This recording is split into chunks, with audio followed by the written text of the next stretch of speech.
Hey everyone, it's Kathy from Paintbrush Bouquet, and I got a lot of positive feedbacks on my little spring bunny I painted a couple of weeks ago. I wanted to paint something that I could take to school and decorate my desk with, and I posted it on my Facebook page and I got some positive comments. And then I thought, well, I wanted to paint another one to keep here at home. So I took this same design that I had made and I put it on a door hanger. This is a 14-inch door hanger from Hobby Lobby that I picked up. My husband put a couple of holes in there for me.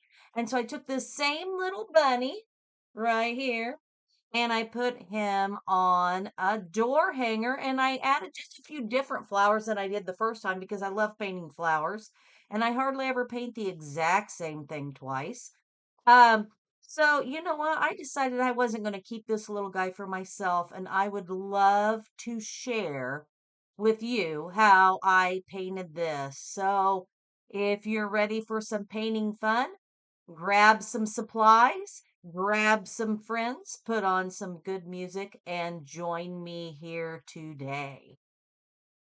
So, first of all, we need to go over some supplies. I will post a link to this video to tell you what supplies I used. And I will also post a tracer so that you can make your own bunny. It is pretty easy to draw it freehand, but for those who feel more comfortable in using a tracer, I will provide that for you also.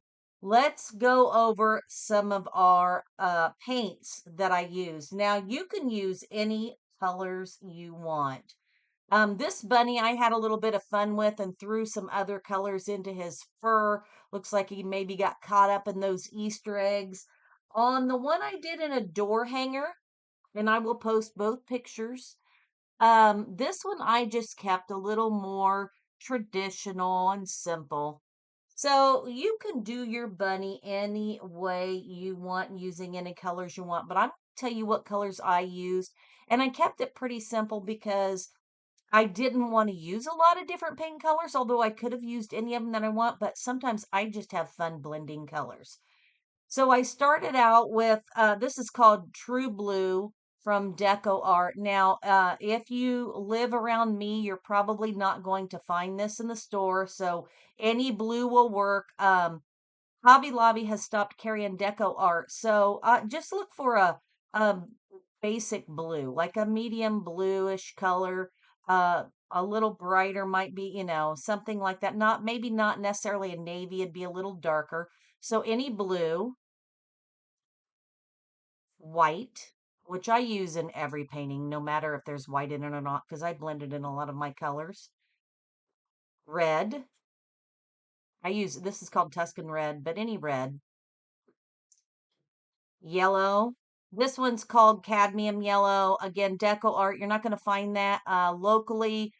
Um, I think Meyer still carries Deco Art, but Michael still carries Deco Art. But any traditional yellow color, brown. I used a little bit of a just a normal color brown. This is called dark chocolate, but it's really not that dark, or a burnt umber or something like that.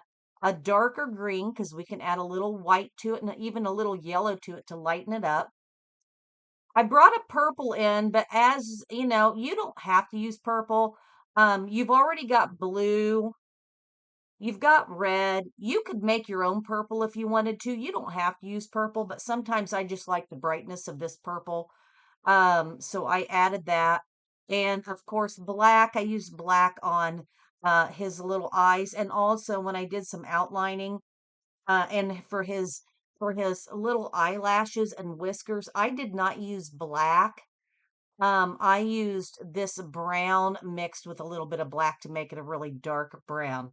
So really, this yellow you could get by without using it. Honestly, you could mix your green, you could mix some of your colors. You don't need all of those colors, or you can even add more colors. Maybe you want some different colors in there. So just have fun with blending whatever color you want. Today I am using an 8 by 10 canvas. On this, I used a 14-inch This is from Hobby Lobby. These door hangers, they have different sizes of these. Of course, I've got my water. I've got some water here, some paper towel so that you can clean your brushes. I have got my paint brushes.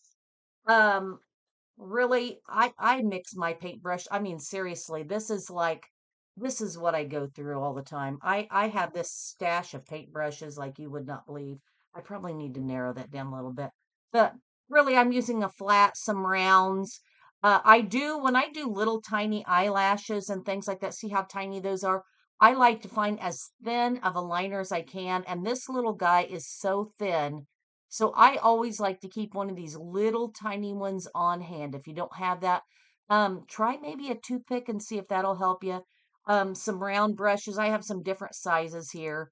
And so whatever works for you as far as brushes go, I'll just set those right there.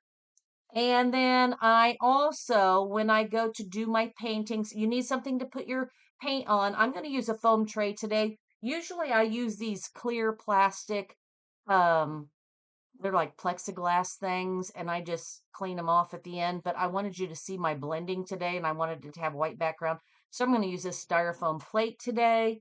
I'll probably have to have more than one because if you have ever painted with me, you know that I am a messy painter and my paint's going to get all over the place.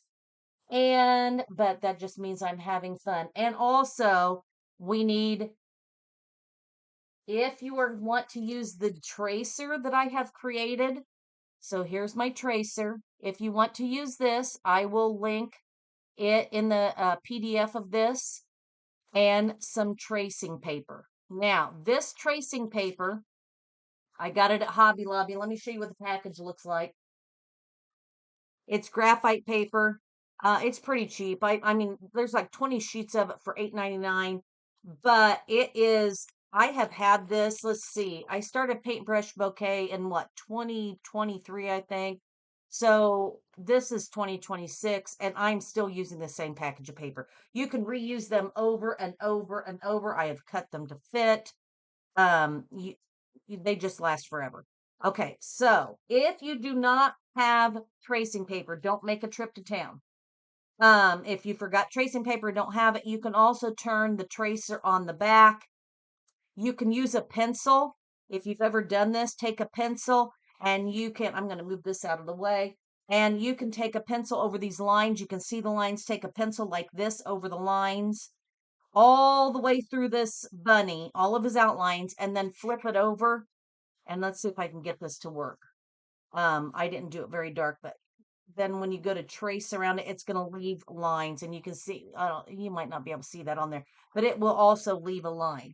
So the next thing I'm going to do is start the tracing process. I'm going to move this little bunny over here to the side so we can use it as a reference to look at. If I can get him to fit there. I'm going to move some of my other supplies out of my way, and I'm going to show you how to trace on this bunny. If you have ever painted with me before, you know how to do this. Or if you've had one of my kits, you already know how to do this. So you don't have to watch this part. Get up and get you something to drink, go to the bathroom, go get a snack, turn on some music, whatever you need to do. But I'm going to go ahead and show everybody else how to trace this little fella right on this canvas and how easy it is, okay? So the first thing you want to do is you want to take your tracing paper. There is a dull side and there is a darker side. Look at all these marks I've made on here, but I promise this is still going to work. A dull side and a darker side, the waxy side. The waxy side needs to be down. Now, just because of placement, I always like to try to put it on an edge. That helps me when I'm placing my tracer. Now, just for a second, I'm going to move this little guy out of the way. I'll move him back in just a little bit when we start painting. Okay, so I've got it. So I know this is my corner.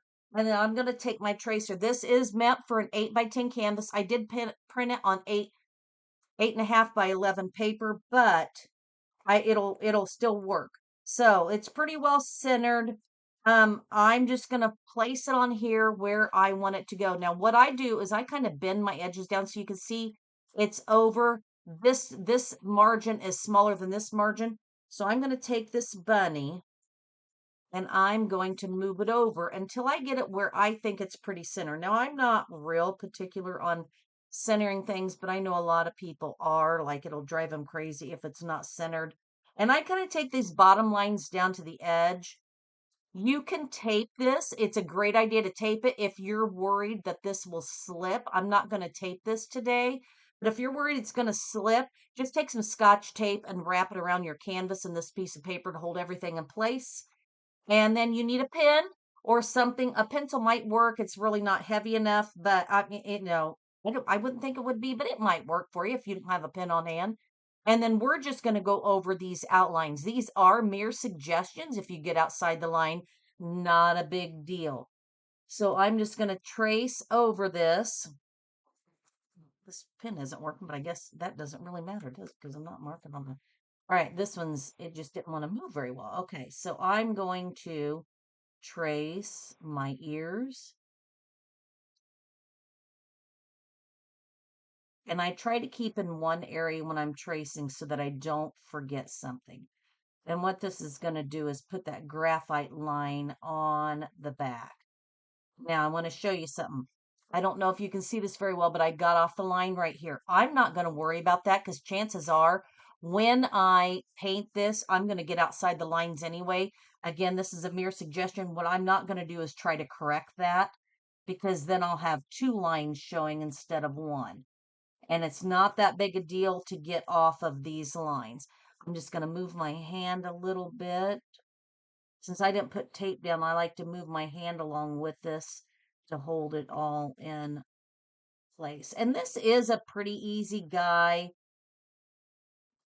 If you want to hand draw this, I mean, it's pretty simple, a simple shape. So if you don't have a printer to print this out, if you don't have the graphite paper,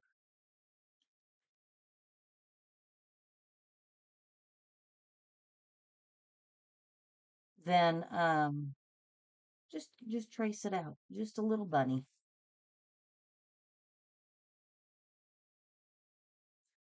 And I know this guy looks like he's kind of mean right now, but when I add the other stuff to him, he's going to look a little happier. If you want to make yours with a little smiley on it, feel free. You're not going to hurt my feelings any. Okay. Now, before I pull it all the way off, I like to peel it back a little bit.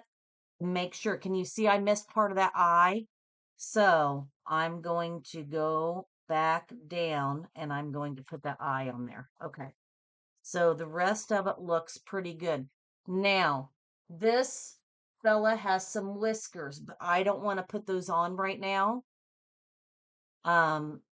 If you were nervous about that, feel free to go ahead and draw those in, but I'm not going to draw those on right now. I do that at the very end because I will probably lose those lines. Okay? So this guy is ready. I'm going to put my tracer aside. You never know if you want to make one, get done with this and you want to make one for a friend. So save those tracers. Put my carbon paper aside. Put all that stuff over here out of our way. And I'm going to grab the smaller bunny. I will show you how to make the flowers that I made in this guy. And I'll also show you how I did. Oh, I'm throwing stuff across the room. I'm going to also show you how I made those. Very, very simple to make. We are going to start with our sky. We are going to work from the background forward in our sky. And this is a very messy sky. You can see how I did that. If you don't like the messy look and you want yours to be smooth, then go ahead and make yours all smooth. I like to dampen my brush a little bit just to get it softened. And then I'm going to tap part of that water out on my paintbrush. I don't want a wet brush, but this is just kind of priming my brush to soften it up. And I'm going to start dipping in my paint. I am using white and blue for my background. And I like to go into the lighter color first and then grab the darker. And you can see I did not make a light blue. I grabbed. Okay.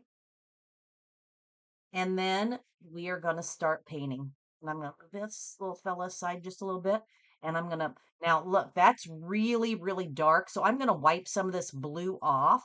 Really dark. I dipped into a lot of the blue. Now look, I'm just going to grab that white and watch what happens. I can just move this around. I can come back in a little bit and add some more white to this. You may want yours darker like this. I don't. I would like mine a little bit lighter so it's not competing with the flowers. So as soon as this starts drying a little bit more, I'm going to go in and I'm going to lighten all of that blue that I just put on there. So less is more. Now, I want you to remember something. This is just paint. It's acrylic paint. You can paint right over the top of it after it dries. If you make any kind of little boo-boos, just let that dry. If you try to fix it right when it happens. Now, you can use a baby wipe and try to wipe it off. But if you try to paint over the top of something, like if I went, oops, and went right across that ear and tried to fix it with white paint, all I'm going to get is a light blue ear. Speaking of baby wipes, I'm going to go ahead and grab some. Those are always good to have on hand, or a damp paper towel. I like to use baby wipes. I'm going to set them right over here. Not that I've ever had to use those. All right. I'm going to keep going. As you can see, my blue is getting lighter. And I am just taking the edge, the chiseled edge of my paintbrush and going around the ears. If that is difficult, if you're struggling with those edges, grab one of your smaller brushes and just outline it like you would a coloring page.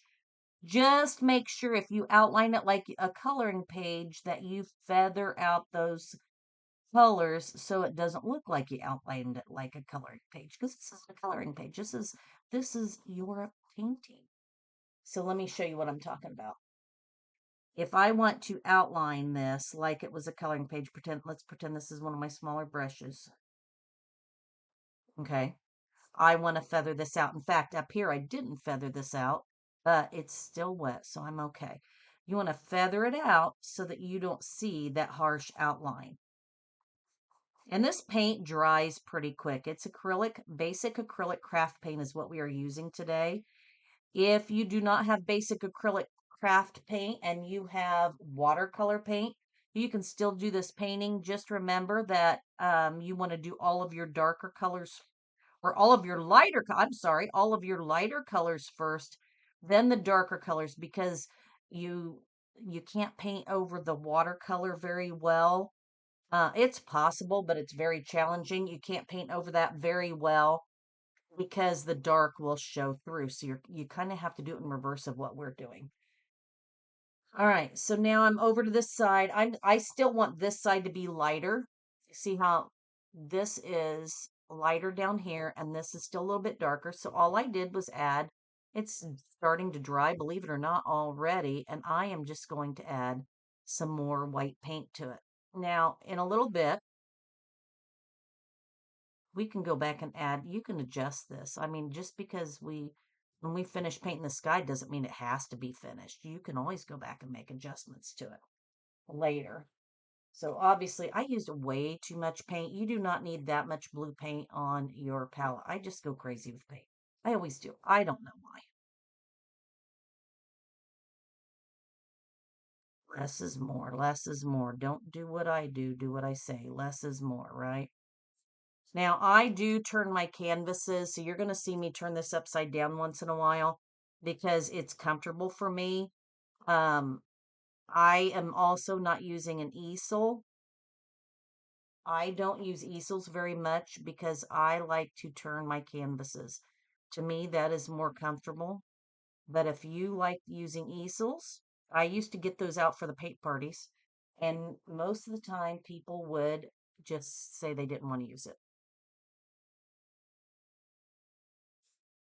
So I have a lot of easels, but I turn my canvases. It helps me see different angles of it.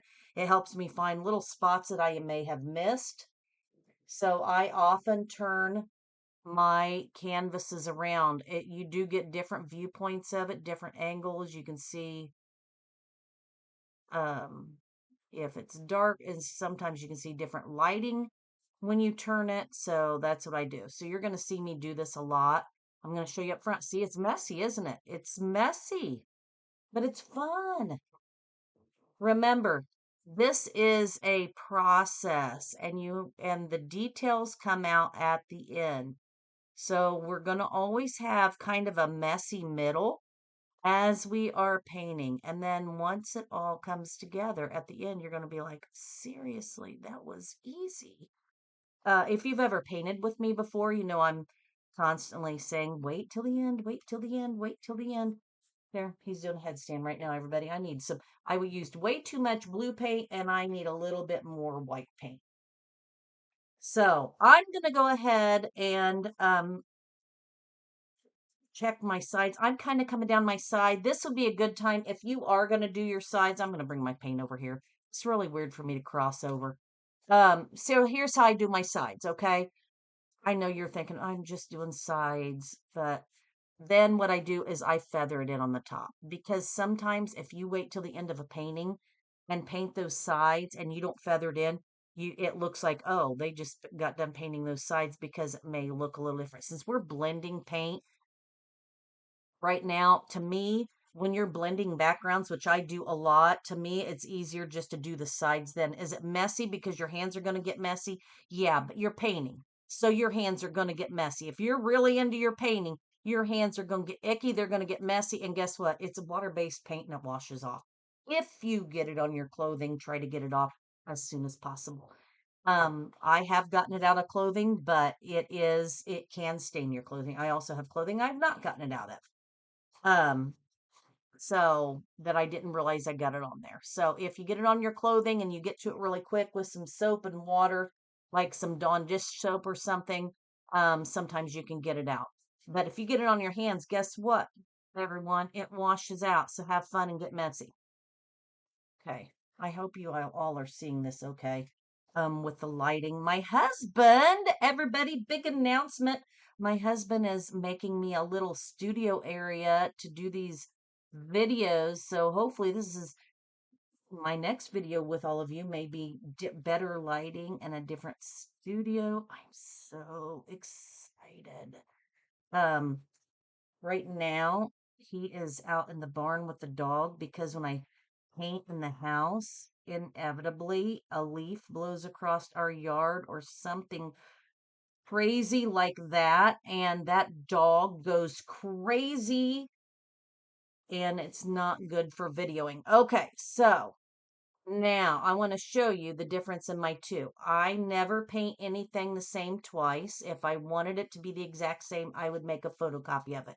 Your painting is not going to look like mine. If you have friends over and you're painting together, they're not going to look like each other's. Okay. So this one is a darker sky than this one, but I really like those little white streaks in my sky. I could leave this as it is right now. I really like those little white streaks. So I'm going to go back in and add some of those, and how I do that, I just don't blend it in all the way. Maybe you want, it's kind of like smushing. Maybe you would like yours to look more like clouds. You can do that. I kind of like my brush strokes to show in the sky of this. So I'm adding a little more white to my background. It's still lighter than my first one, but it is really, really tough to make an identical, perfectly, exactly the same painting when you're blending colors like this. And that's what makes it so wonderful. So if you paint two of these, you say, "Oh my word, I love this. I'm going to paint one for somebody as a gift." Maybe whoever's hosting your Easter celebration this year, you can paint them a bunny for a gift. It will not look like the first one you painted. That's just how it is. All right. So I'm going to call that good. Still not as many white streaks as my first one, but maybe it's a little closer to the second one I painted. See how that? So they're all different. Excuse me. All right. The next thing I'm going to do, this is going to take just a couple of minutes to dry. I do want this to dry a little bit. I'm going to go ahead and wash out my brush. So I've had this painting well forever. I don't know, probably 20 some years. No, that's not right. I've probably had this thing for 30 some years. Seriously, I'm not even kidding. So it's messy, but it does such a great job. It's got like one of those scrubby things on one side, and it's got um the soft, the I don't know. It's got two sides, whatever. All right. Brush, once you've washed it, kind of pinch that water out of it. It'll help get the paint out of those bristles in case you want to use it again later. The next thing we're going to start working on is our cute little bunny. And it looks a little crazy right now. We don't have much on there. So I'm gonna show you that. I'm going to go ahead and, just for the sake of, I want you to see what I'm doing, I'm getting another um, foam tray, and I'm going to put, this time, I'm not going to go crazy with the dark color. I'll put a little bit of brown, and I'm going to put a little bit of white. You can make your bunnies any color you want. If you prefer to have maybe a gray instead of brown, then change that. You can use a gray. I would not start with black unless you remember that you can make, I mean, of course, black and white make gray, and you could make your own gray color, but I would make the gray color because if you go to dip your paintbrush in white and then black, it's going to be darker than you think. This goes a long ways. I would make the gray ahead of time if you want to do gray, like kind of like I'm doing with this brown. I'm going to go ahead and use, let's see. I'm going to use a round brush on part of this. I've got a couple of different sizes of round brushes here. I've got a larger one and a smaller one. I could totally do this whole thing in the smaller brush. I probably, for the sake of time, will switch to a larger brush later. But for now, I'm going to use this little brush. I don't even know what size it is. There's no numbers on it. I'm gonna load up my brush with white and a touch of brown so that I can make this little light bunny. And I can go back later. I will be going back later and adding more layers to it. Be very careful. My blue paint is still wet, so I'm gonna have to be really careful as I'm painting this. You can use a hair dryer if you want to speed up the process. I didn't want you listening to that on my speakers here. So I did not do that. So I'm just going to have to be really careful going around my edges that I don't grab that blue in there. If I do, is it the end of the world? No, because guess what? This is just paint. I can paint over it. Let it dry and paint over it. Okay, there's one side. Look how quick that was. It's kind of a little bit of a mocha color. And sometimes I may have a spot that's a darker brown than another spot, and that's okay because, it's fur. If you don't get up in that point, I just got into that blue a tiny bit, so I'm going to wipe that off. Okay. If you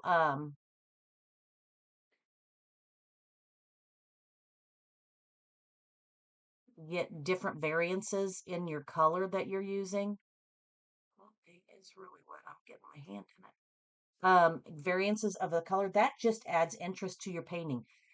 That's why I like the extra white in my background. I could have made this just a light blue. Why not? I could have, and you can too. I just like the variance in colors. I think adds interest and depth to paintings, and it's just what I prefer. But that's not what everybody prefers. Okay? So, not everybody likes this kind of painting where you can see your brush strokes and it's not perfect and all of those things. I just think this is more of a relaxed painting. So here is, and I'm gonna try something right quick. I'm gonna turn this extra light off. I think that helps you see better, doesn't it? Does that work? Let's turn this off. I'll kind of go back and forth a little bit. I felt like that was really bright. You can kind of see the bunny a little bit. the coloring a little bit better. Kind of a tannish color. That's white mixed with my chocolate brown. Go ahead and do this color. Now I want you to see I have blue in my bunny ear right there. Guess what? It's just paint. I'm going to paint right over the top of it. And it's still showing through. So in a little while, when that's dry, I can just do another quick coat over that, and that's going to take care of any of that blue that I had still showing through. You can paint over this. If you get something you're not supposed to get in there, just let it dry, paint over it. I could have wiped that with a baby wipe a little bit ago, but I want you to see it's not a big deal. Look what I am doing. I am getting blue paint all over me. Um, it's just paint. Just paint over it. And we're not looking for perfect. Okay. So there's our little bunny. Ears coming together.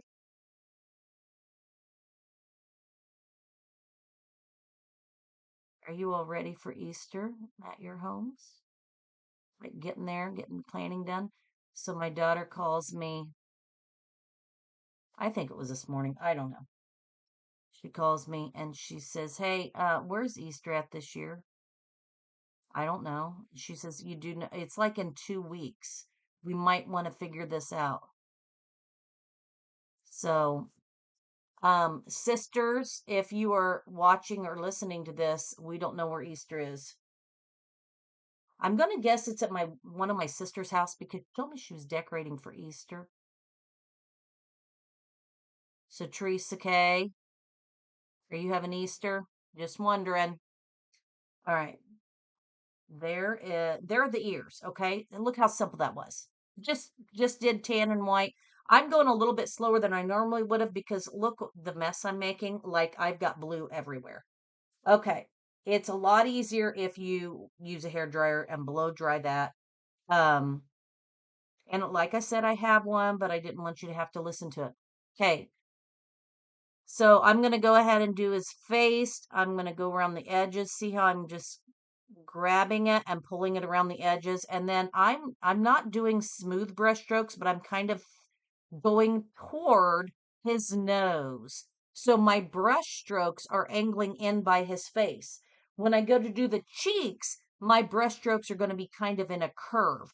When I'm doing animals, I like to go with the curve of what the fur would be doing. So this little guy, all of that's going in toward his little nose, just like that. Okay, now I feel like you've got there. Okay, I'm going in. Now I know that seems like he's dark, and but I kind of think the little brown bunny is cute too. I am going to add more white. I felt like that softened it just a little bit. But I still want some of that brown to show through. That's why we are starting with brown and then we're going to add white on top of it. You could do it the other way. You could start with white and then add brown. Now I'm going to turn this light on again and see what that does. See, I just think that's too bright. We're going to turn that off again. I will just adjust. It's going to be different when my husband gets at the studio. I'm so excited. Okay. And I'm just going to go around his cheeks. And I know I said I was going to use a different brush, but I've already got this one messy. So I'm just going for it. And now watch. I put the paint on there, but now look, I'm taking my paint and I am making circular motions. And the reason I'm doing that, and it's basically all blending, but sometimes you can see the brushstroke texture on your paint, and I like it to go with the fur. Now you can tell that doesn't bother me on the sky. I went every direction you can think of. But when it comes to fur, I like to go with the flow. And I said on animals, I also do that on flowers and petals. I like to go with the flow. Now you can see I'm getting my paint on there. I kind of went see I'm going every direction. But when I start smoothing that paint out, I'm going to go in a curved motion on its face in case my brush strokes would show. And they probably will because of how I paint. Now, if you are watching this and trying to keep up with me, some of you are fast painters and you may already be done and waiting on me to go to the next step. If you are still trying to get your sky finished up, remember, it doesn't have to be perfect. Don't take too long on it. Um, you can hit pause at any time. That's why I did this as I'm going right over his nose. I did this color light enough that I can still see his nose right through there. And I'm getting up closer to that camera because I feel like it's starting to get into late afternoon and my lighting is messing with me in this room. And I want you to see what I'm doing. Okay, there. It doesn't look very fancy, does it? A little more curving action here. I can see those brush strokes, a little more curving action here. We're not done. I am, just because of sake of time, I'm going to try something here. Bear with me on playing around with this lighting. That's kind of nice. All right. I know I could probably sound like I'm crazy. I'm on spring break. I'm like super happy right now. Not that I don't love what I do, but I'm getting some extra paint time in, which I love. So this is just a slightly larger brush, and I'm just using that because it's helping fill in that space quicker. I used the smaller one because I was getting around some little nooks and crannies. And this one, you're not going to see much of his body, so I wouldn't worry about getting too fancy down here. Um, out of habit, I always go with the direction of the lines. So, of course, his body is curvy, so my lines tend to curve versus going sideways. It's a good habit to start when painting animals. You just it helps give them dimension and rounds them. But this fella, I'm just trying to save a little bit of time here. I'm going to go ahead and I'm following my bunny through on my edge at the bottom because I did the side edges.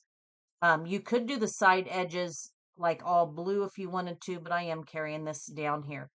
Okay, so here's my bunny up close. Not pretty yet, but we're not done. I'm going to go ahead while this is wet, and I want a little shading underneath his neck. And you can see on this bunny, I have some on there.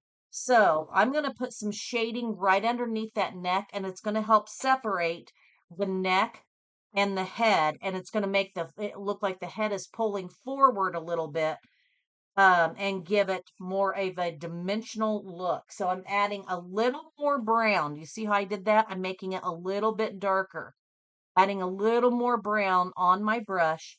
And I'm just going to take and run that brush underneath that pencil mark for the chin.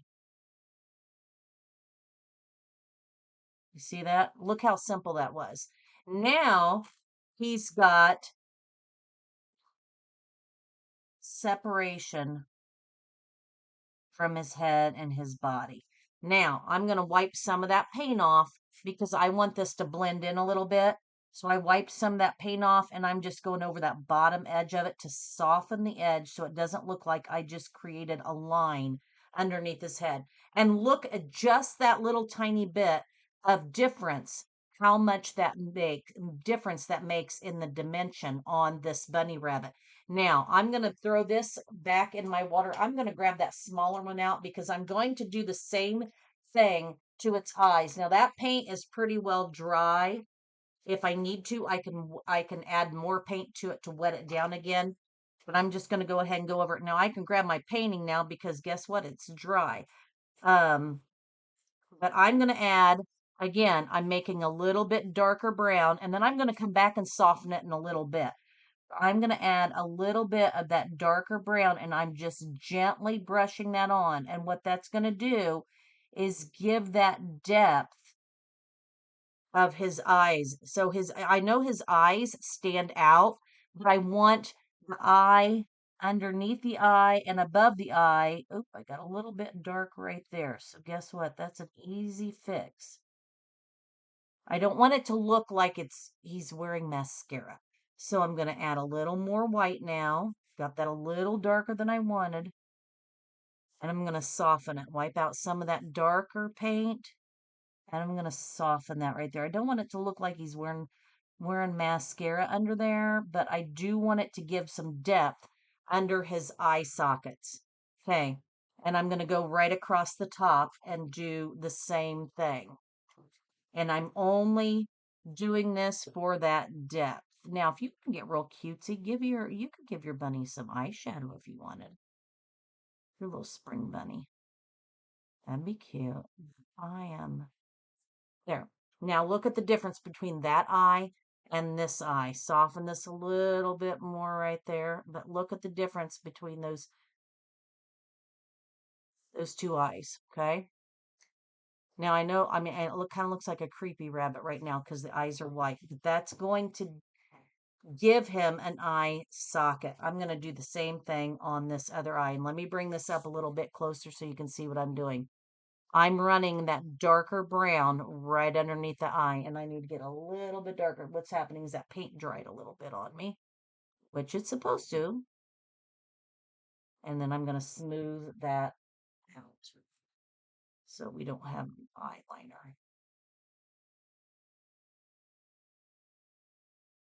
Just like that, okay? Now let's go and do the other eye.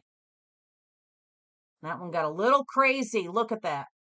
Add a little white. Wipe some of the brown off. Add a little more white. And soften it. Just going over that edge softens that up a little bit. Now look at the eyes. We have depth. The ears need some depth. We're going to do the same thing. All of these little things that we are doing is just adding to our painting.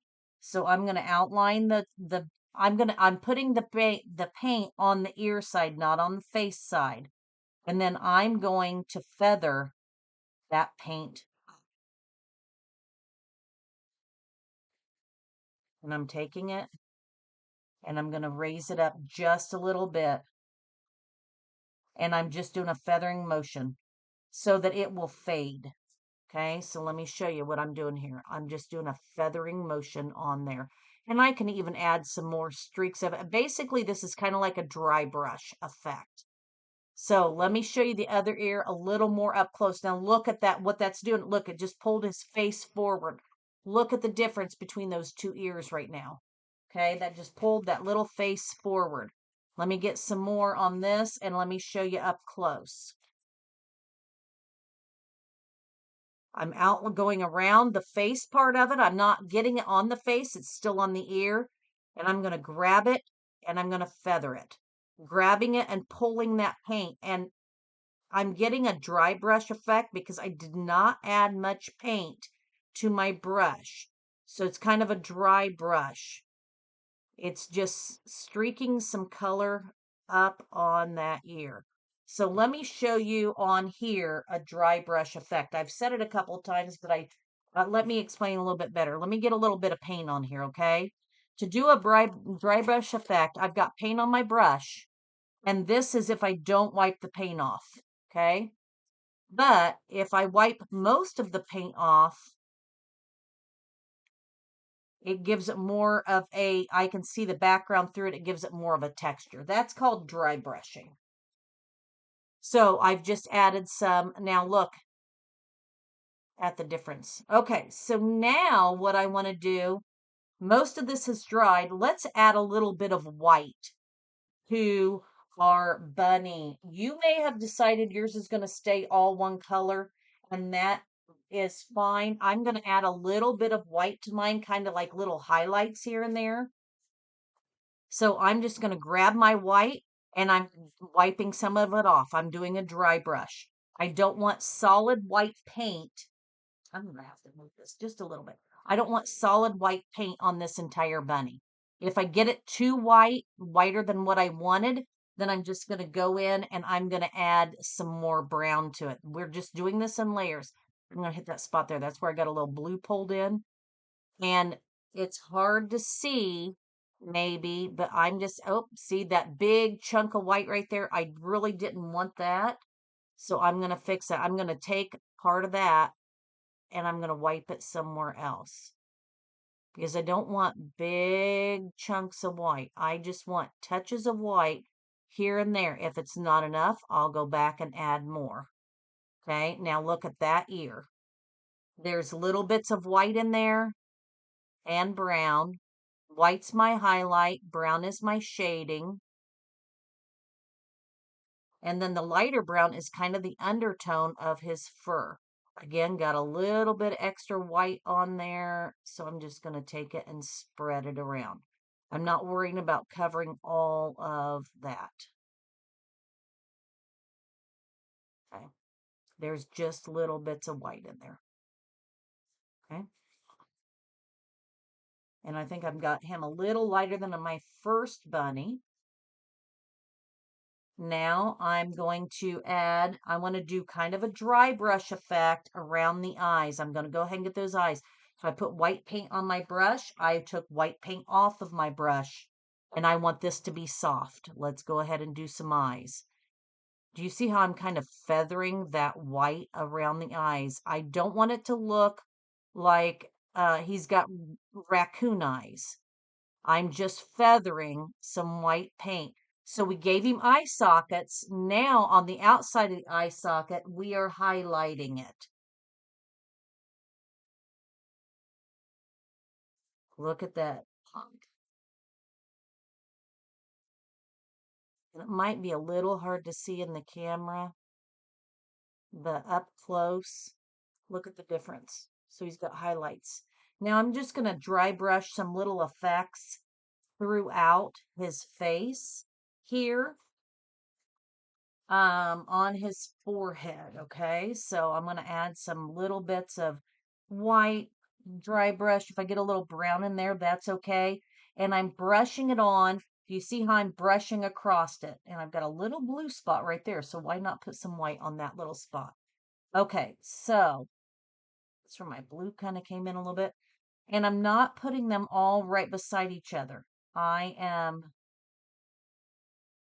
I am pointing them toward the nose.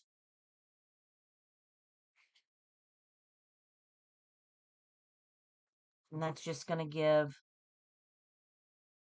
a little bit of indication of fur. I'm going to go ahead and highlight the edges of his little nose, just like that. I'm going to add some highlights to his cheeks. And this isn't showing up quite as much on this fella because this one's a little on the lighter side. But I'm putting some little highlights around his cheeks. Go with the curve of the cheeks. A little bit on his little chin. Okay, let me hold this up and you can see. All right, just a touch, just a touch. Now, you can see, I'm not going to worry too much. I mean, I can put some down here, but we're going to have like flowers and stuff coming up. But and just in case my flowers don't come up as high, maybe I'll add a little bit of white right down here, just to give him a little extra fur. I got a little bit right there that I didn't want to get. I'm just going to add some brown to it to fix that. All right. I want to make his little poofy cheeks right there. So as you can see, this right here, he's got some little poofy cheeks on the outside. And let's go ahead and do that. So we're going to get a little brown paint with our white. So how I figured where I wanted his cheeks to go, I went from the nose to the mouth in kind of a curved manner. And so what I'm going to do, I wiped most of that paint off. And I'm going to ever so softly, a little darker than I want. I'm going to get some more brown in there. Ever so softly, I'm going to create those little poofy cheeks. Can you see that? Just like that. I'm going to try to mirror it on the other side. Now, do you see how light I did that? That's why you're having a hard time seeing it. Just some little bit of poofiness, right? And very, very light. Ooh, I just got a spot there I didn't want. So guess what?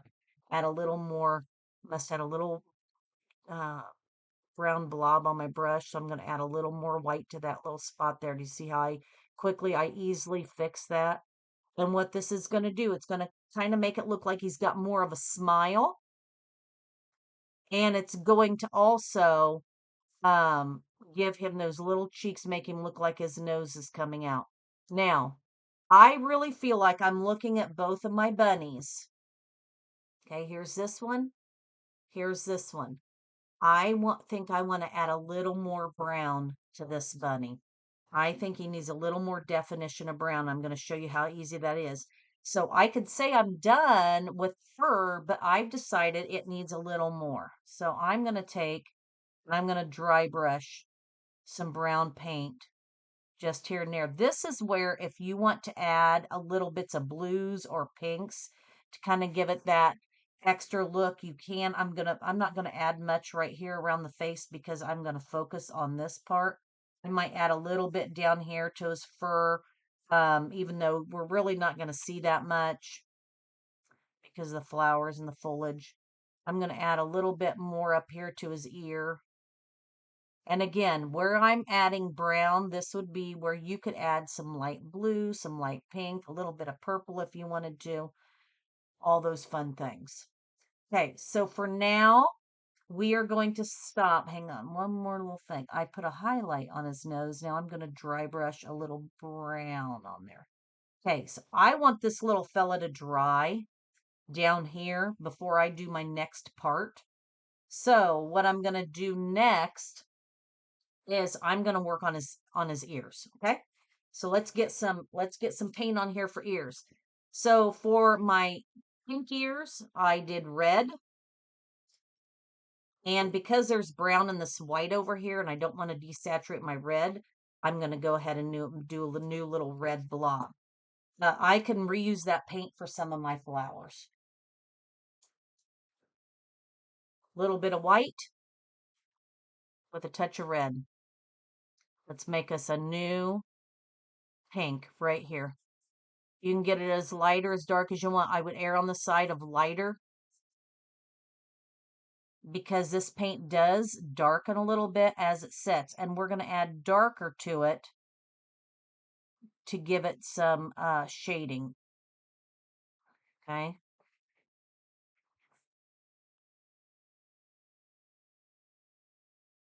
Now, don't worry if those pencil lines are showing.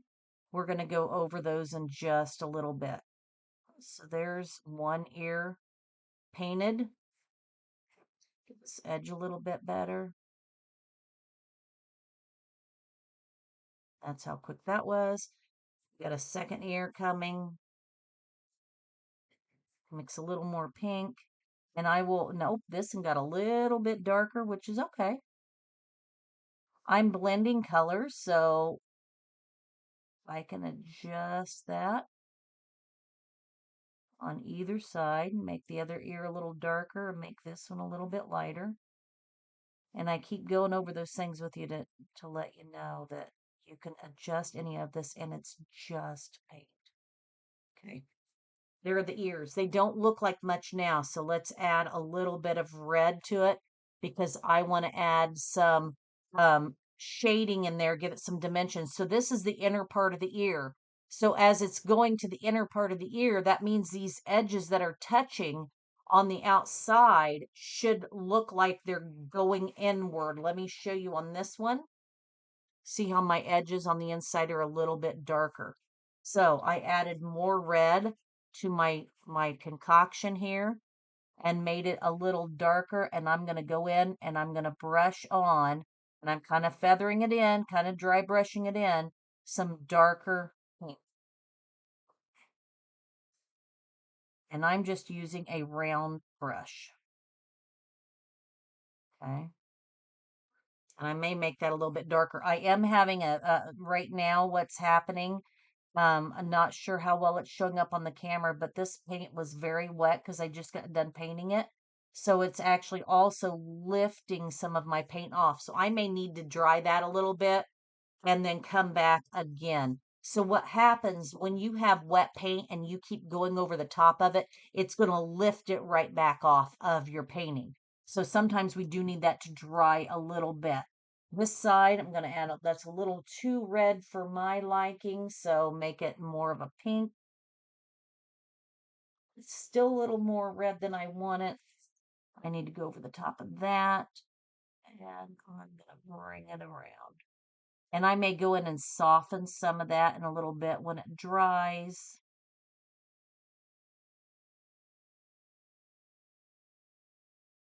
Because I'm also going to be adding some white to these ears for highlights. I for sure want this to dry before I add my white because it will just make a light pink.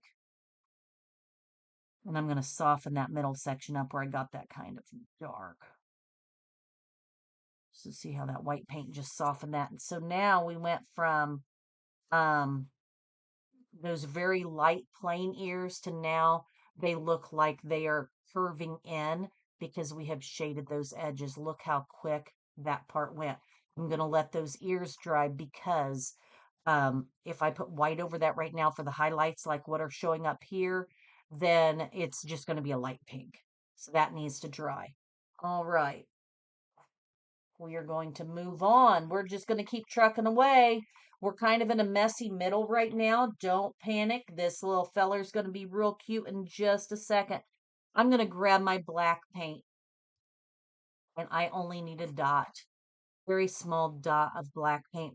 Be very careful. That's even too much. Be very careful with black paint when you use it, especially if mixing it with other colors, because a little bit goes a long way. I'm going to come in with a smaller brush this time. This is not my little tiny liner. This is a smaller round. You could use your little tiny liner if you want. I want something small so I can get in the corner of his eyes because that is what we're doing next. This is the only part of this bunny where it is solid black. And I'm going to outline his eyes first. And then I'm going to fill it in.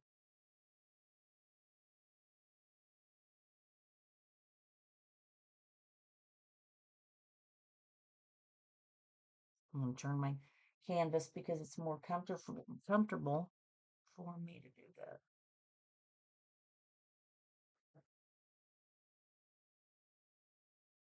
We're just going to fill this in. We'll add the white dot in a little bit because this paint is wet. You don't want to put the white dot over the black paint because it will turn it into a gray dot. So we're going to add that toward the end. It'll be one of our final touches. So without that white dot, these eyes are going to look a little creepy.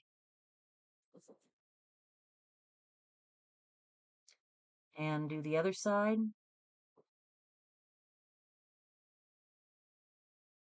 Outlining first.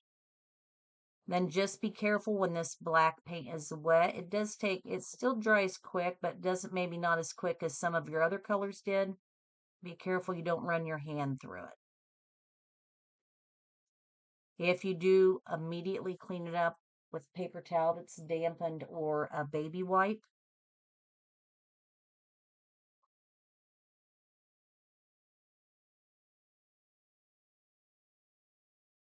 And remember, it is just paint, so it can be fixed. Black paint is a little harder to touch up, though, than some of the other colors.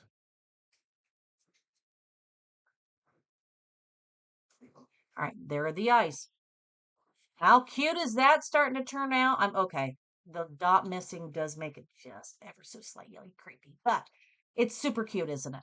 Okay, so the next part we're going to do, we need to add more to his little nose. Now I'm doing more of a style like this one. I did not do the extra, I didn't do the extra pinks and everything on this one, so I'm going to go more with this style of a plain one.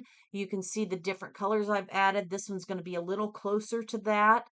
And then, so the next thing we're going to do is create a really dark brown color. And I use that dark brown for eyelashes. for the nose, the mouth, these little tiny hair whiskers. I'll show you how to make those. And then I throw a little bit of the extra in little, so it looks like little fine hairs in his ears. That is also the same color we're going to use to outline our bunny. So, are you ready? We are an hour in and we're just about done with our bunny. All right, I need to make a dark brown color. I want to use my fine liner brush, but I'm not going to use that fine liner brush to mix it because I don't want it to goop up my bristles. And when I say fine liner brush, it's a really skinny one. If you don't have a really skinny one like this, you could try a toothpick. I've never really done that. You could take another round and maybe alter it a little bit, but those fine ones really do help out as far as getting it really fine. So I'm going to take a chunk of that brown that I had and I'm going to put it right here and I'm going to mix in a touch of black.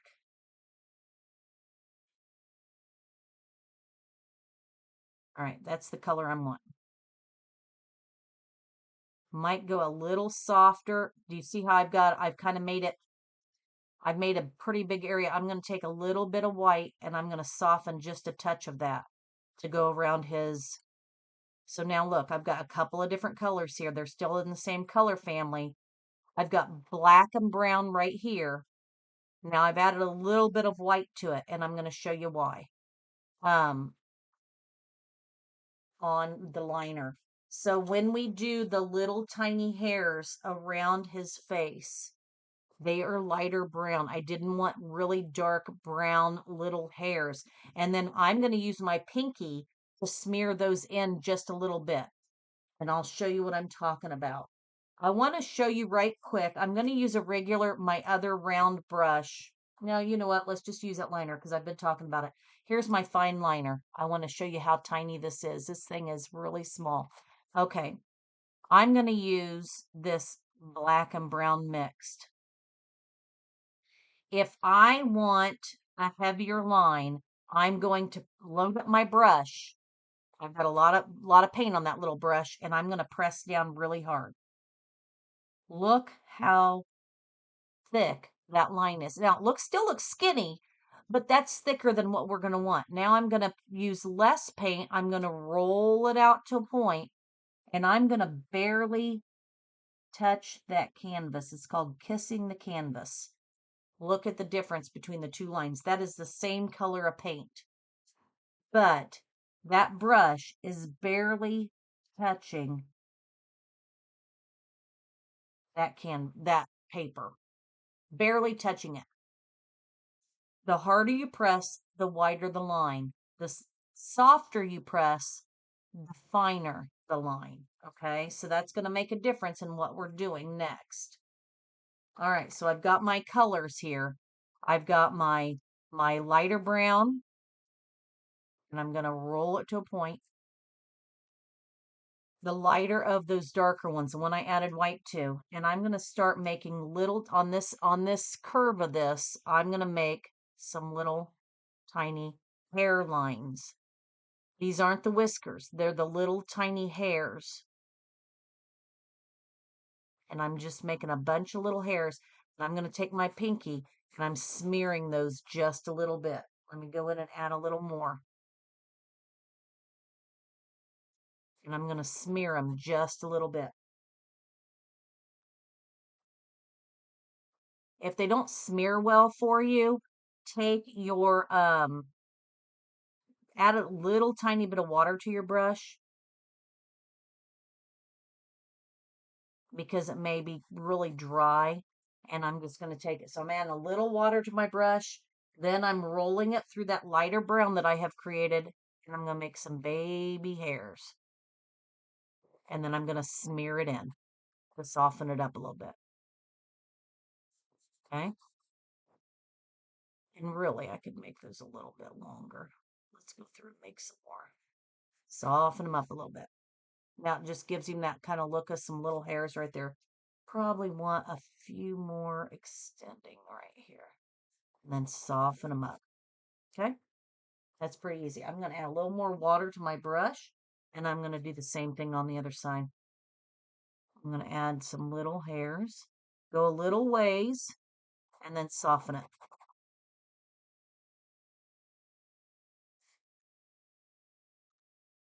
And that smearing it just makes it so they're not such harsh lines.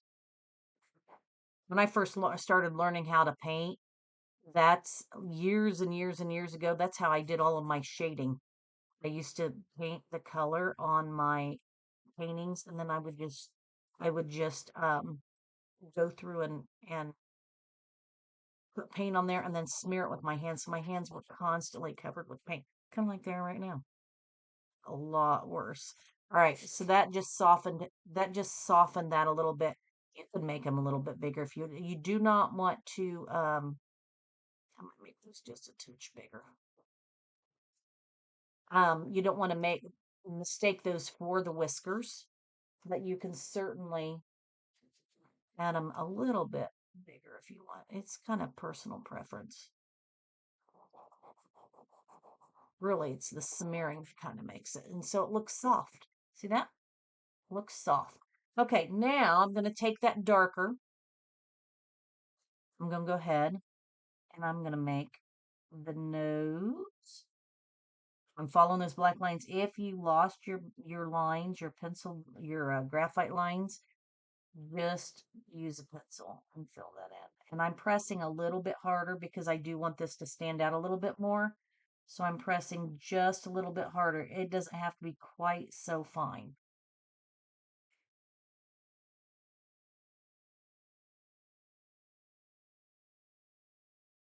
And then I'm going to follow that in with, I follow that mouth around. That kind of makes it so he doesn't look so unhappy. He's got a little bit more of a smile to him. I'm going to add a few more hairs right here. Smear that in just a touch.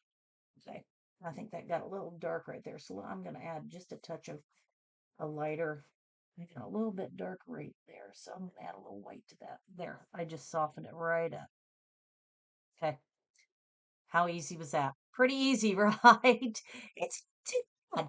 All right, this is a part I know might get some people a little bit nervous because we're going to do some fine lines right here. But I'm going to give you some tips. Okay, I needed just a touch because when you make it this thin, it dries really fast. I'm going to add a little bit of water and I'm going to make it an inky consistency. You know what I'm talking about with ink? I don't want watercolor. I don't want it runny because it'll drip on your painting. But I've made an inky consistency as long as it's not drippy. And what that's going to do is make it flow better for the next part that we do. We're going to add little eyelashes and we're going to add all those little tiny fine lines. Now I start about the middle of the eye and I'm just going to do wisps. Okay, watch this, wisps. Look how fast I'm going. Little more paint. Make sure it's not very much on your brush. And I'm just making quick wisps of those eyelashes. If you don't do it quick, you're going to wind up with thick eyelashes. So quick wisps. Make sure your brush doesn't have too much. This is not a time where you want to load up your brush. Go back and get more if you run out. And wisps.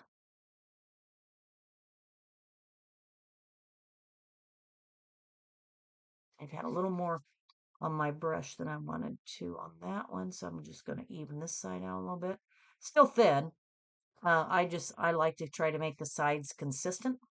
Okay, so there are my eyelashes.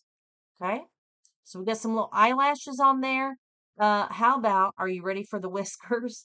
Some of you are thinking, I don't want the whiskers. If you feel more comfortable penciling in some whiskers before you draw them on, go ahead and do that. I'm just going to go for it. I know I want my whiskers to go up and curve out. I like to go, I'm a right-handed person, as you can tell. I go from left to right. So I'm going to start on this side. I'm just going to do 3 whiskers. The reason I'm just going to do 3 whiskers, if they get off even, that gives me room to add a few more whiskers in there to help offset it. So I start with a small amount, and if they turn out how I want, remember you're going to have flowers. So the whiskers start kind of between where the lip comes down and the outer cheek. So I'm going to take my whiskers.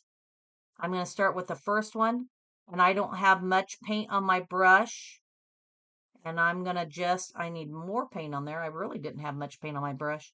And I'm just taking that whisker out. Okay. I was kissing the canvas, barely touching that paintbrush to the canvas. Barely touching that paintbrush to the canvas. Now we're going to do it again. I'm barely touching that paintbrush to the canvas. Kissing the canvas.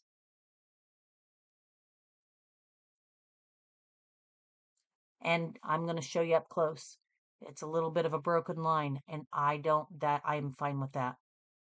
I'm not going to go back and fix that broken line. It looks like a little natural highlight on that whisker. Okay. I'm not going to fix it.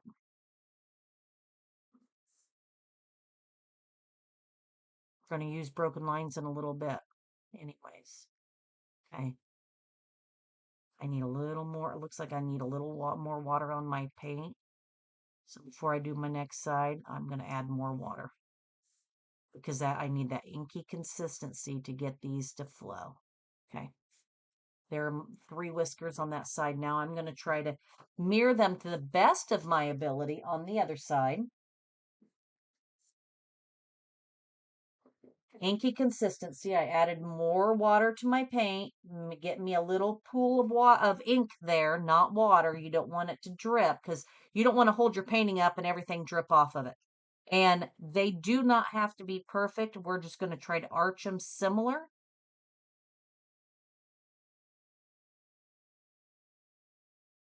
And there we go. And this one's a little lower than that one, but that's okay.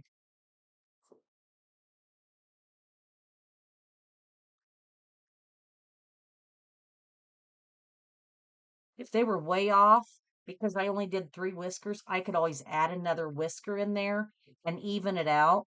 But they have to be way, way off for me to ever do that. I typically just go with it. And there are my whiskers. So these go down just a little bit. These go out a little bit more. But when you put the flowers on there, you are not going to see that difference. If you look at the painting that I did the first time, this side goes down a little bit more and these go out. And you probably didn't even notice that the first time. So it do not worry about being perfect on these.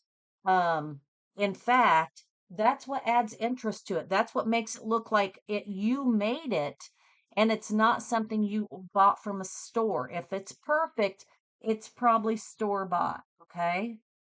Now I'm going to kiss the canvas. I'm going to keep saying that. My youngest daughter just thinks that's the weirdest thing. But I'm barely touching that canvas. I'm going to add some little extra of those lines in here. I think I want a little more brown and I don't want it quite as dark. I'm going to lighten some of these up. And I'm just adding little bits, some little lines here and there. And all that does, it's not much of anything, but it does add, and I keep adding water to this to get my consistency. What it's doing is it's making it look like you've got little fine hairs on your bunny. And we're going to do the same thing here in a little bit with some other colors. Now, on this little guy, I also added some to some of the rest of his fur, and I like how that turned out. So I'm going to do the same thing. If you don't want to do this, you don't have to if that makes you uncomfortable. If sometimes less is more, and if you don't want to add those little extra things in there, you're afraid you'll make something to where you won't like it anymore, then don't do it. I'm going to go ahead and add some extra fur in there because my bunny this time is so much lighter than the first one. I wanted to add that little extra touch of hair to it and see how that just automatically gives it a little more depth, not quite so light, just by adding those little tiny touches. And that's about all I'm going to add to the fur. Now, I need some little more brown paint. We're going to go ahead and finish up our bunny. Little more brown paint. I want to do my outline. What that's going to do is make it pop off the canvas. So I'm going to add a little more of my black and brown mixture. More brown, err more on the side of brown than black.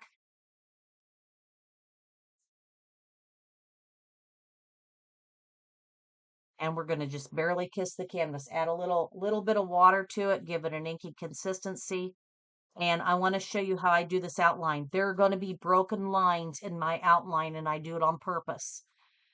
Okay, so make sure you don't run your hand through anything wet, and watch how I do this. I'm going to put my brush down, barely hitting that canvas, kiss the canvas, and then I'm going to put my paint right here to make it easier for me to get to. I'm putting this up close so you can see it. Watch how my brush lifts on and off of the canvas. So it's kind of like if that's how you sketch, a lot of people sketch this way. What that's going to do, that broken line, that uneven line, gives it a rougher texture, which is going to make it that goes better with animals, like with the fur on the animals. So it looks like the fine little, like those fine little edges, those little broken edges, just add to the appearance of hair. And then I'm going to show you the difference between these two ears after I get this one finished. And if you get off the line a little bit, that is fine. It'll just be a little rogue hair. Okay, look at the difference between the two ears. Okay, it makes a big difference, doesn't it? And I'm going to go ahead and do the inside as well. Roll that to a fine point. Kind of like a sketching style, barely touching that canvas. You don't want a really wide outline. Don't put pressure on that brush. It's just barely, you're only touching the canvas enough to transfer the paint from the brush to the canvas. I'll look at the difference in those two ears. It's coming together, isn't it? I'm going to turn him upside down. That puts this ear a little closer to me. Same thing. If your paint is not flowing well on here, because we are doing such a fine line, you need to add a little more water to ink up your paint. Little bit. Don't make a watercolor. If it's too runny when you put it on, if it looks like it's pooling on your canvas, it's too runny.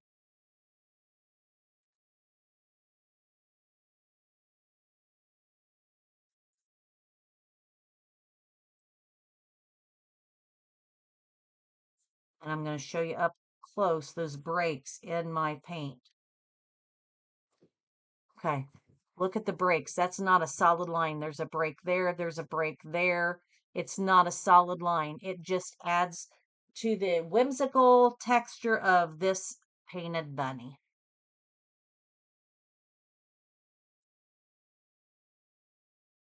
Now let's do the inside of the ear. Again, if you weren't keeping up with I have not switched brushes. I'm still using that fine paintbrush that I had before. And look at those ears. Look how detailed and in-depth those ears are. Now we're going to outline the bunny's head. I kind of skip over the eyelashes a little bit because I don't want a line going through my eyelashes.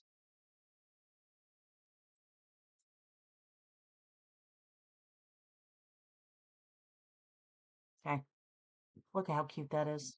Isn't that cute?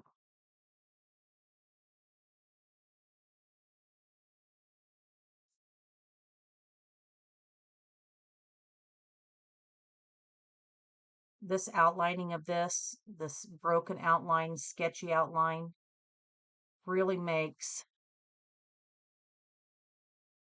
a difference in the painting itself. Now, like coloring book pages are a solid outline. We do not want this. This is whimsical, but we do not want it to look like a coloring book page. Okay. We want it to look like it's painting. I don't want a coloring book page. And so on his shoulders, ooh, that got really dark right there. Okay. I'm gonna ink that up just a little bit. Okay, I'm just gonna pull it down. It's fine. On his shoulders, I'm only gonna go part way down. Those aren't gonna be seen very well anyways. And I'm just gonna bring it down. I'm gonna add a little tiny bit of white to that because I really got that one on there dark. Okay. I only added it. I didn't even go down all the way on his shoulders. Okay. So we have a bunny. Look at that. Now yours may be a little bit darker brown like this one. I could go in and add a little darker brown to this one. I did it lighter this time. I'm going to leave it as is. I could have added little bits of blues and pinks like I did on this one. Those are dry brushed in. So you put the paint on your brush and then you get most of the paint off of the brush and then you add it in. And you know what? Who knows? Maybe I'll add it in at the end. Right now, I'm not going to. But we need to take him, we need this to not look like a zombie right about now. So take the end of your paintbrush and dip it into some white paint. Tap a tiny bit of it off, and we no longer have a zombie bunny. We have a cute little bunny. How about that? He's so cute. Okay, here we go. Let's keep moving on. I thought about doing this in a two-parter. If you would like to make this a two-parter, now is the time to take a little break before we do the grass. But I'm going to go ahead and keep going with this. Take a break, go get something to drink. I'm going to get my paint ready for the next section of it. I am going to get some flowers ready to put on here and we're going to dress up our little bunny. The flowers go pretty quick. They're pretty simple. The hardest part of your whole painting, you've just finished. So take yourself a little break and I'm going to finish getting stuff ready. Get a little drink of water.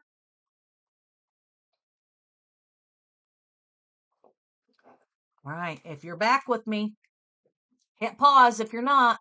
If you're back with me, we're going to jump right in and we're going to get some flowers done. Okay. Green paint. I used a darker green paint. This is called Hauser Dark Green. And I'm going to grab my flat brush.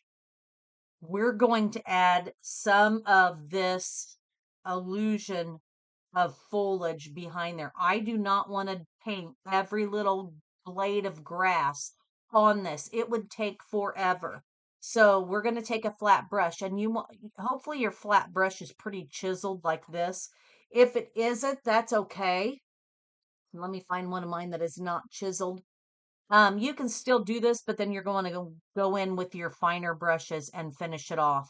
So that's one of my ones that's not chiseled. This is probably my favorite flat brush that I have, and I don't even know where it came from. So I'm going to go in to my green paint and watch how I'm digging this paint off of here. I'm grabbing it and brushing it so that I have that chiseled edge. Look how flat that is. Okay. I want to make some blades of grass. And I want it to go forward here, and then I'm going to have it flaring out this direction.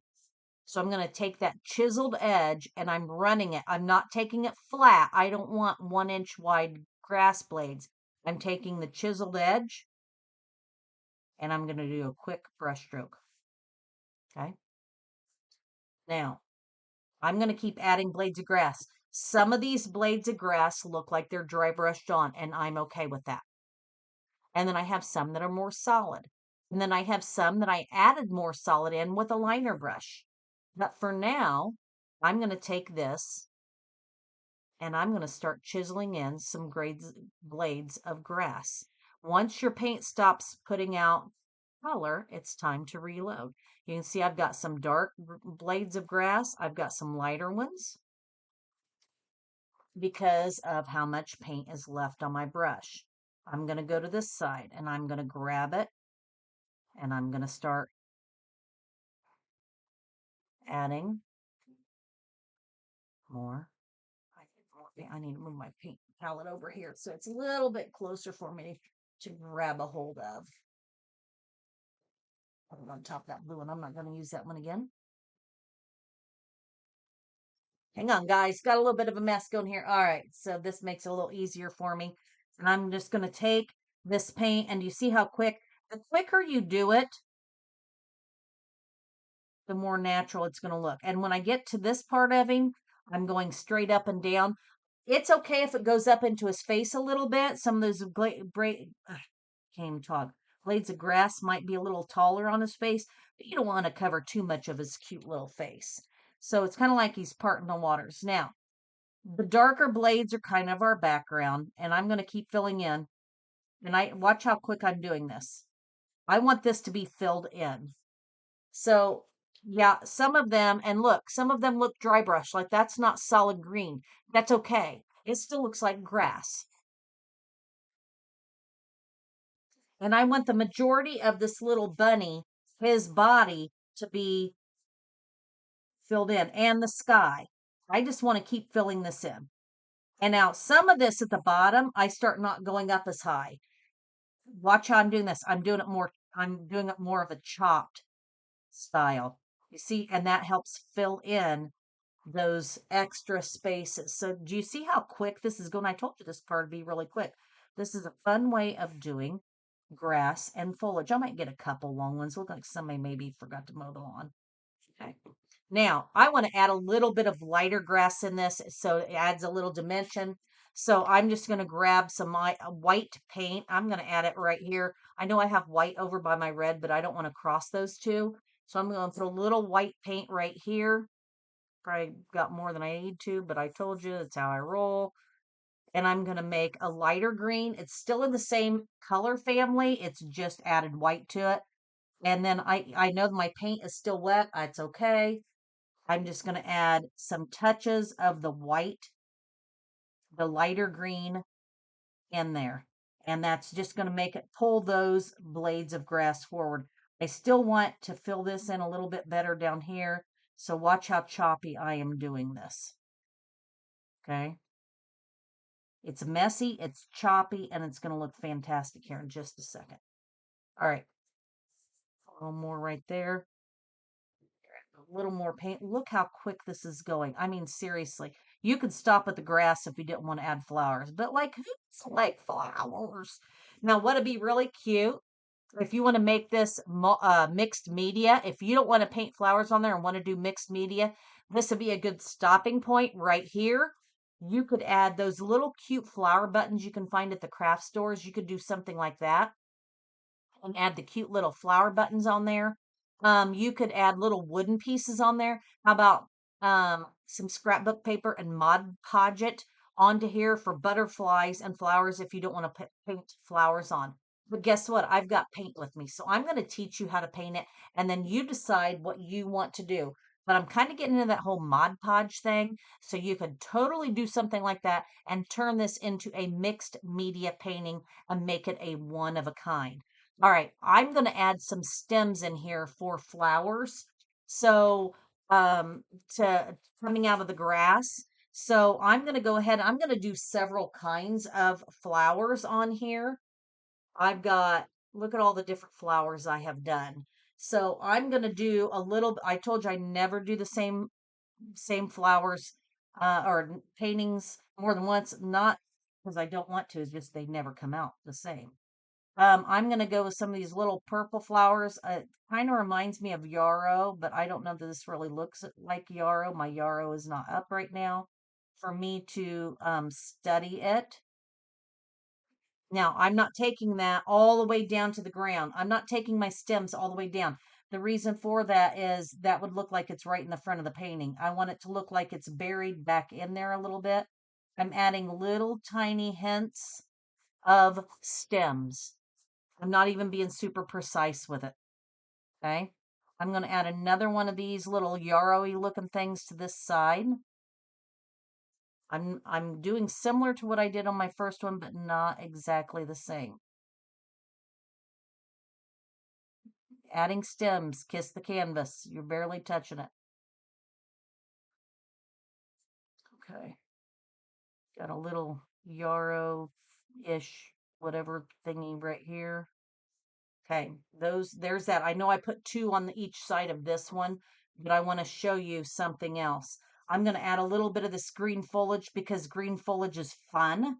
So I'm going to add a little bit. I'm going to add a stem right here. And I'm going to add maybe one over here. And I just like green foliage, so maybe I'm going to put another one over here. I mean, I know I'm in grass here, but you know. A little one there, and then I'm going to show you how to make these. They kind of, I don't, are they lupines? Not real sure, but those taller ones. I'm going to put one on each side. So we're going to hope that this is all cohesive as far as the plant family. Basically, what I do when I'm drawing flowers, I look at bouquets to get ideas of what flowers go with what. I know I'm going over my whiskers, and that's okay. But I like to look at like bouquets of flowers and stuff because I try not to mix like fall flowers with spring flowers and things like that. Sometimes it happens. And you know what? Sometimes I just create a new flower just because I want to. I'm going to take this a little bit higher. Can you see how unperfect these stems are? They're just for placement. Okay. Now, let's start with the foliage. I'm going to grab that. That's all I'm using that liner brush for right now. I'm going to grab my round brush that I had earlier. Do you remember this one? And I'm going to start with some foliage. So I don't even remember where I put that. Oh, right here. This looks like a good spot. I'm going to make, so how I make these little leaves is a parenthesis. Left parenthesis, right parenthesis, fill it in the middle. Look how easy that is. Let me show you on here what I am doing. Well, here's my stem, okay?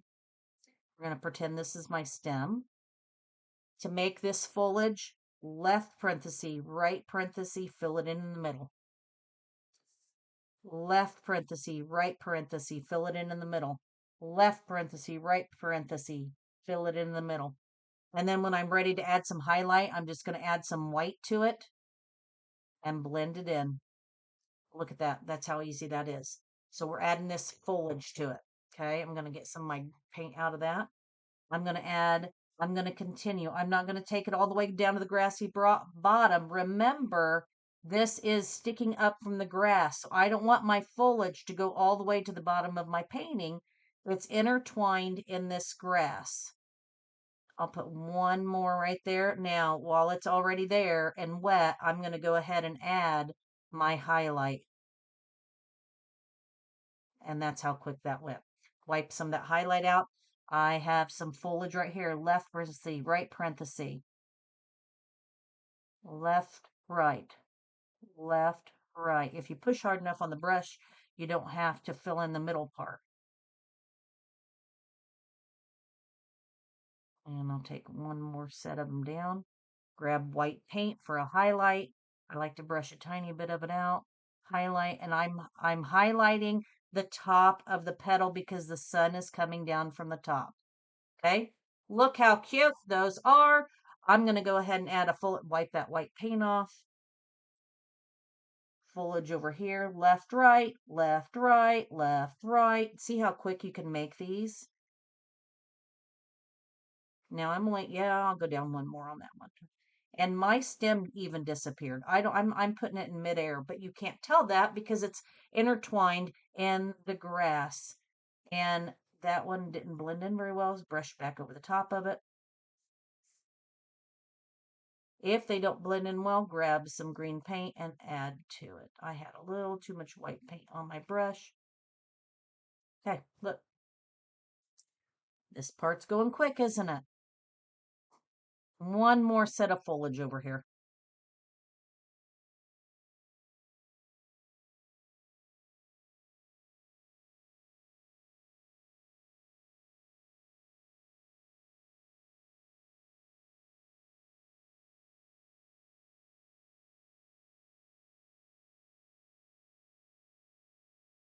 Okay, how's that? Perfect. Okay, we're going to add little bits of purple to our yarrow. I'm going to grab purple. That needs shaken up. If it comes out oily, it needs shaken up. So shake, shake, shake, shake, shake. Okay, I could make purple with red and blue, but I like this purple and it looks really pretty when I add white to it. So I'm going to start out straight purple. And I'm going to, so how I do the yarrow, let me pull this up. Bunch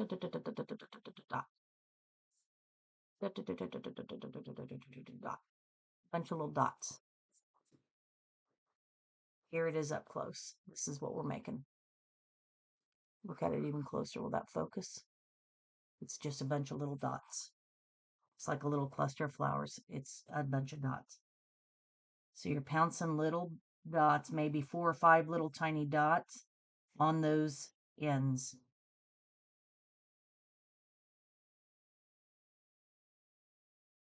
Da, da, da, da, da, da, da, da.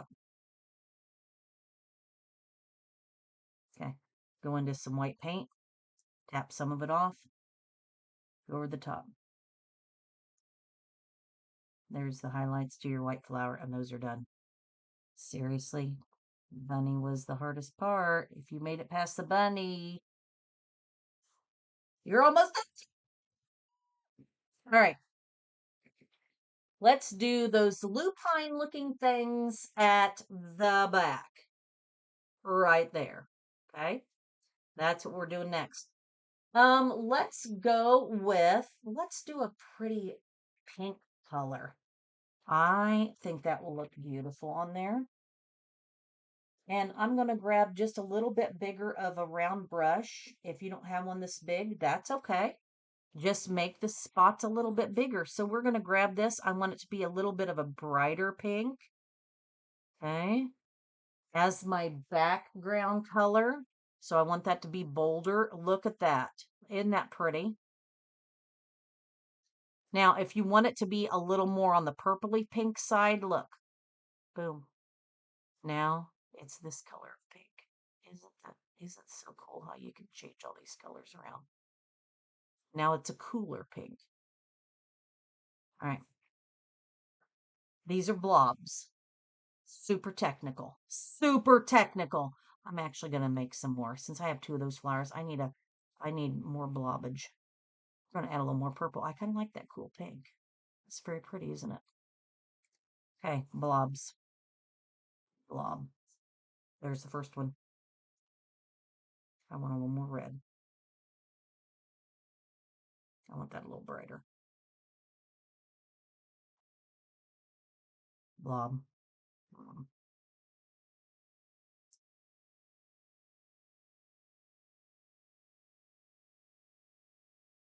Now, you got a bunny's face right there. I got it a little close to my bunny.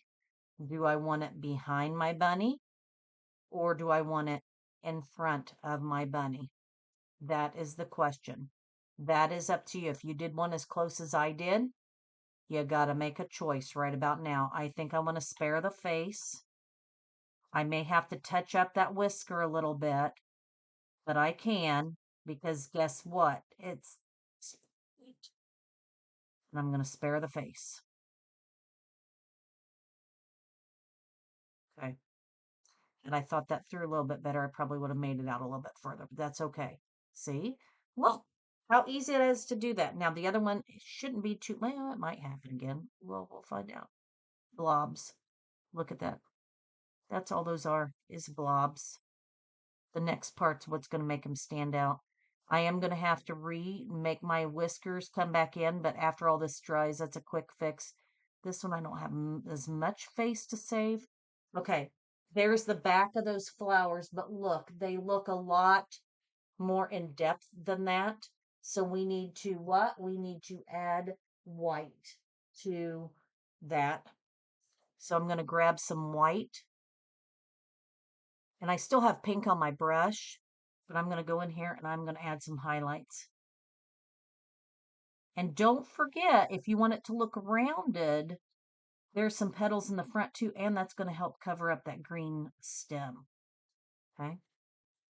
Now you can make these things any color you want. If you don't like this pink color, you could make purple ones, you can make beautiful yellow ones, all different colors. Again, for reference, I made yellow, pink, and purple on this one. And basically it is your darker color in the background, then add white to it and make your front petals. That's all there is to making those. Now that I kind of got more of a mid-tone than what I want, so an easy way to add it even lighter, I'm going to grab even more white and I'm going to add a little highlights of white here and there. I'm not going to do every petal because it's a highlight. And that way, those petals that I have highlighted are going to stand out toward the front. The other ones are going to be in the middle and the dark ones are in the back. I hope all of this is making sense. I'm trying to explain it. And I know this video is lasting a long time, so you may have had to shut me off and go do something else for a while. But I want to teach you guys as I am doing this so that you know how to put these together. So I belong to a painting group where we do a lot of things in different sessions, which is really nice unless you got something going on and you can't do it the next night. So for me, I like doing things in one session because um, I can always hit the pause button when I need to. Like it's real easy to hit that pause button. Sometimes I'm either anxious and don't want to wait for the next part, or um I have something going. Sorry, I'm making all that rattle. I keep forgetting that camera's on there. Or I don't want to wait for the next part, like I'm anxious because I'm dying to finish with what our group is doing. And so um I prefer it like this where I can just adjust and hit the pause if I need to. So I hope you guys like this. Let me know what your thoughts are. Okay, so you know what's going to happen here. You know I'm going to do it. I'm going to end up with paint in the wrong spot. I'm going to put a little dot right there. I'm going to do my next flowers as yellow and white. And I'm doing both colors on my brush. And it's 3 little yellow petals. What kind of flower is this? No clue. Doesn't matter. 1, 2, 3. Now there's a very good chance I'm putting a lot of paint on there, but I still may have to go back in and add another coat on there because that green background is really deep. So I can go on and I can add more to that if I want. And I'm just these are going to be close. These flowers that I'm doing now are all going to be closer to the ground. If you have flowers going up, just remember as you put them on there, kind of watch for where it might look like there's a stem so that a flower isn't floating in midair because that might look weird. So watch for those little stem, like something that would look like a stem. If you add the white to your yellow at the same time, what it does is it changes the opacity of that paint and it makes it not quite so transparent. Yellow is a very transparent color as well as some blues and some reds. That's why I very rarely paint straight with those colors. I always add white to it. I don't always. I have done things in red, but you have to put multiple layers on there. So by adding white to this yellow, it helps with that opacity. I probably will still need to go in and add another layer of it on, but that's okay. I don't mind adding an extra layer on those when they dry. Okay, so the next thing I'm going to do, I'm dropping stuff everywhere. I'm going to add some other little flowers. So I just did, the white ones, will save those at the end. Let's try some of these pink ones right here, but since I made those so big and pink, how about we make those purple on this one? Why not? Let's add, I'm going to steal some of the white from the yellow spot.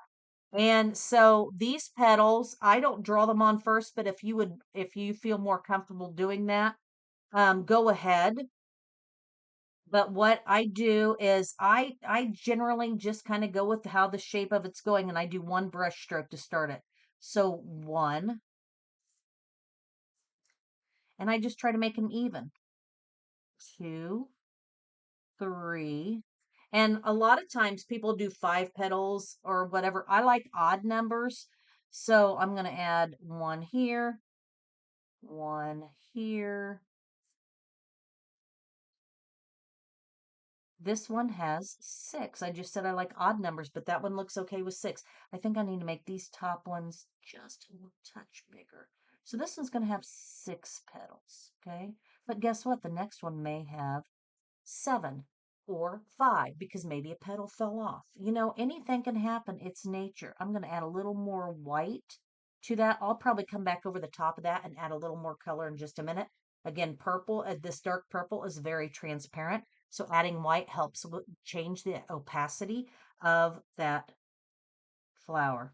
So 1, 2, 3, 4, 5, 6. I guess they're going to have 6.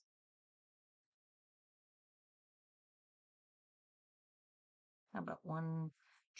I'm squinting to see. Have you ever squinted like at Christmas lights? I do that when I paint. I'm squinting to see where I want to add another one. I think I want to add, I think I'll put one right down here. I don't want to go too high. This one's only got 5. Petal fell off.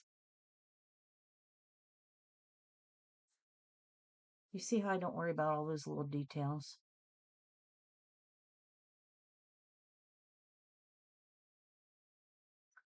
Adding a little more purple to it. That one's still too wet. I'll have to go back and add that purple in a little bit. Now I'm going to add some little white flowers because I always think those are really cute to add to a painting when I'm doing florals. And all I do is I look how much paint I put on my round brush.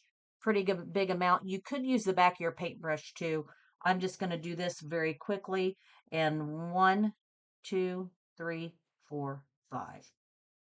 1, 2, 3, 4, 5.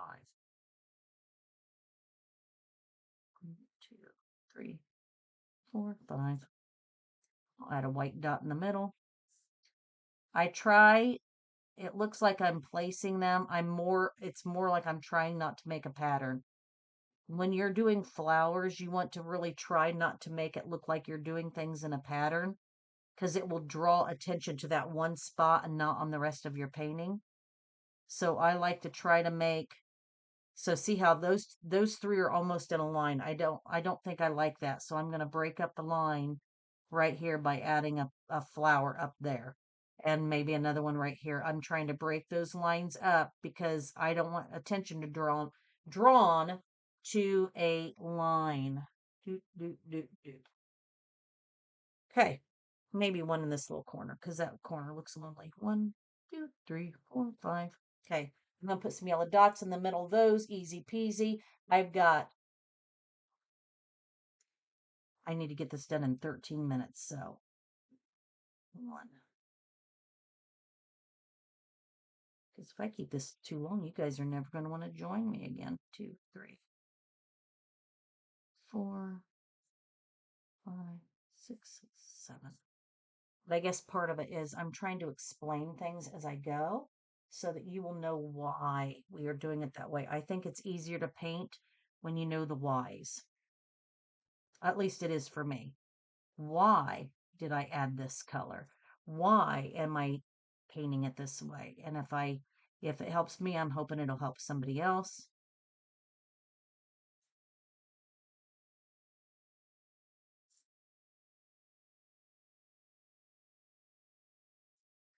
Okay, I added a little more purple to that. Back through, add a little more yellow to these yellow flowers. They are still very wet. Typically, I would let those dry just a little bit longer, but I am trying to get this done. So if you're painting along with me, go ahead and let those dry just a little bit longer so that you won't see that green poking through. And I'll go back and add that change in there in just a little bit and go back over those one more time. Okay, so I think I've got each flower that I have created, some different colors. On this one, I added those lupines or whatever they are. I ended up making those in pink. On this bunny, the only thing I've got left to do, I want to go back in and finish him off by fixing his little whiskers where those disappeared behind those flowers. That's a quick, easy fix. Get my inky stuff going here. My paint is almost dry, so I had to kind of get that fixed. I'm going to throw the whiskers back on here. quick fix, because I want the flower behind my bunny. So it pulls my attention to the bunny's face.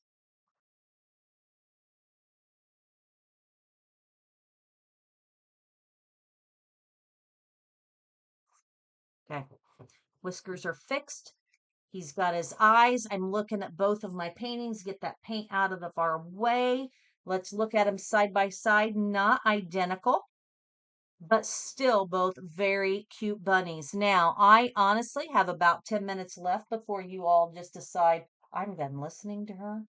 And I'm going to show you how I added some of those other fun colors to this bunny. So if you are happy with your bunny and you don't want to see this part, go ahead and sign off. Just say, hey, I'm sick of listening to you. I'm going to sign off here. I hope you don't ever say that to me.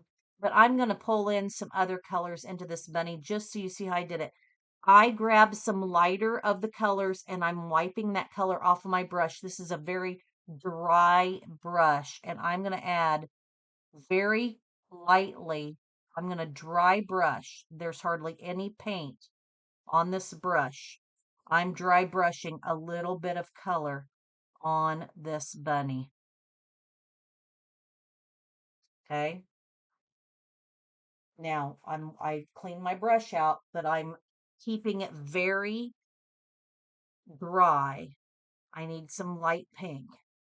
Mine's just about dried up, so see how I'm wiping my color off? Look at this brush. There is barely anything on that brush. Last thing I want is big giant streaks of paint coming through on there. And I'm very light with these colors. Just a little bit. I might put a little more pink around his face right here. Rosy cheeks. I'm going to clean this brush off. I'm going to wipe this paint out of it. And it's been a while since we've used a blue. In fact, I put a, here's my blue. I put a thing on top of it, my other plate on top of it. I'm going to grab this blue, very light, lighter than that, super light. And I'm going to pull some blue in. Let's see. Come out right there. Pull some blue into his ear. How about right there?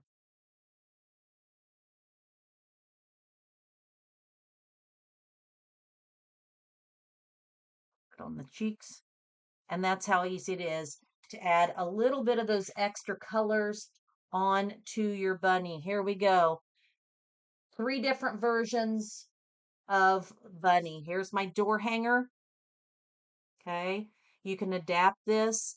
I increased the size a little bit of the template to match the door hanger. You could reduce it if you're doing a smaller canvas, maybe a shelf sitter. This is 8 by 10. Different flowers. So quick and easy to make this guy. Okay, not quick. It's been 2 hours, but you know what I mean. It's very relaxing and easy. It is a very fun and easy painting for us to do. It took a little longer as I explained things. So I'll work on that. Everybody, thank you for joining me. I appreciate it. I stopped doing the in-person parties and I miss them a lot and I miss teaching you. So I hope you had fun with this. I hope you're with a group of friends and you're sitting there and enjoying this. Maybe you're at Easter right now. Maybe you're taking this as an Easter gift. Everybody, have a wonderful Easter with your family. He is risen and we are celebrating the true reason behind it. And we thank him so much for the sacrifice that he made for each one of us. I will talk to you all soon. Thank you.